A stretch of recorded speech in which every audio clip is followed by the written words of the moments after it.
আমি বাংলাদেশ জাতীয়তাবাদী দল বিএনপির সিনিয়র যুগ্ম মহাসচিব। আমার নাম রুহুল কবির রিজভী। আমি তারেকের তার যে রাজনৈতিক দল আমজনতার দল তাদের নিবন্ধনের জন্য নির্বাচন কমিশনে নিবন্ধনের জন্য তারা ইতিমধ্যে আবেদন করেছিল। সেই আবেদনটা গ্রাহ্য করা হয়নি। আমি দেখেছি যে আরো গুরুত্বহীন কিছু সংগঠন আমার কাছে মনে হয়েছে তারাও নিবন্ধিত হয়েছে, কিন্তু তারেকেরটা দেওয়া হলো না কেন আমি এটা বুঝতে পারলাম না।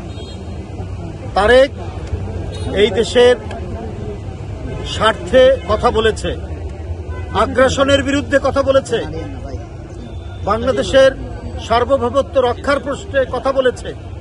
সে একটি রাজনৈতিক দল গঠন করেছে এবং তার বৈধতার জন্য নির্বাচন কমিশনে সে আবেদন করেছিল। সে তো কোনো গোপন রাজনৈতিক দল করতে চায়নি, সে আইনসম্মত রাজনৈতিক দল করতে চেয়েছে। যদি তার উদ্দেশ্য খারাপ থাকতো তাহলে গোপন রাজনৈতিক দল করে রাষ্ট্রবিরোধী অনেক কার্যকলাপ করত, কিন্তু রাষ্ট্রবিরোধী কার্যকলাপ তো করেইনি, বরং রাষ্ট্রের স্বার্থে, দেশের স্বার্থে, স্বাধীনতার স্বার্থে, গণতন্ত্রের স্বার্থে এই নেতা সে কথা বলেছে। আমি দেখেছি সে গলার মধ্যে মোবাইল ঝুলিয়ে আগ্রাসনের বিরুদ্ধে কথা বলেছে, স্বাধীনতার সপক্ষে কথা বলেছে। এই দেশকে যারা আমাদের অর্থনৈতিকভাবে, রাজনৈতিকভাবে, সাংস্কৃতিকভাবে আধিপত্য বিস্তার করতে চায়, সে আধিপত্যবাদের বিরুদ্ধে কথা বলেছে।